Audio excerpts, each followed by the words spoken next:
Psalm 124 goes like this. If the Lord had not been on our side, let Israel say, if the Lord had not been on our side when people attacked us, they would have swallowed us alive when their anger flared against us. The flood would have engulfed us. The torrent would have swept over us. The raging waters would have swept us away. And then it ends, verse 8, by saying, our help is in the name of the Lord, the maker of heaven and earth. One thing I've noticed during 2020 is that I've looked around and I've been very negative. Maybe you have as well, right? You look around at what's happening in the world and it doesn't seem like there's very much good news out there. And one thing I've found myself often saying is, God, why can't you do something about this? Why is it that I am not able to do what I want? How come the world is in the state that it's in?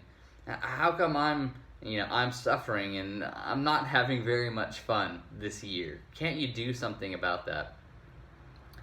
What I like about this psalm is that challenges that sort of negative thinking, looking around the world and thinking that, God's not doing something. He's not blessing me. He's not helping me to prosper. He's not, doing all the things that I want him to do. Because what the psalm is talking about is if God wasn't there, if God had not shown up, all of these things would overtake us. This psalm is a reflection that God is the one who is holding back the storm. He's holding back this fierce anger of enemies. He's the one who's keeping the torrents from overwhelming you. And the thing is, we don't often think about those sorts of things, right?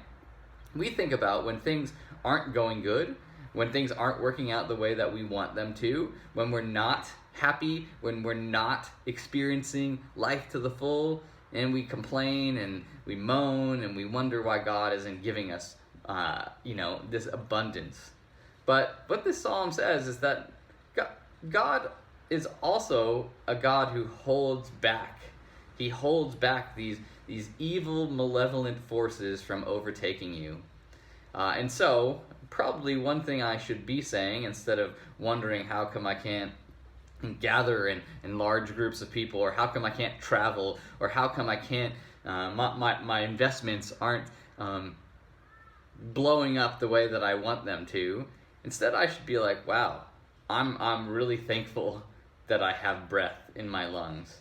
I'm really thankful that I'm not, I'm in a country where I have the ability to access healthcare, and I can still work, and I have friends, and I can do all of these things because God is preventing these forces from overtaking me.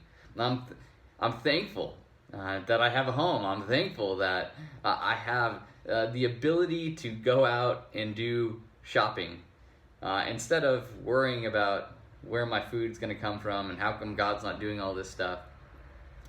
This is a psalm that says, focus on the things that aren't happening to you.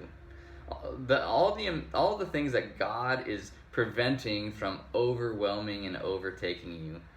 It's a psalm that reminds us to have a heart of thanksgiving, rather than a heart of ingratitude and wondering why God isn't blessing us and prospering us. Instead, to be thankful for the life that we do have, and thankful that there are things that we don't even know about that God is preventing from harming us. So for me, I think this psalm is a major shift in my attitude. So instead of wondering how come I can't go overseas right now, instead I'm going to be thankful that God, I have my health. God, you've given me family. God, my house is still standing. God, I'm still able to do all of these things because you have prevented these forces or this harm from coming to me. So God, I'm going to say thanks. What about you?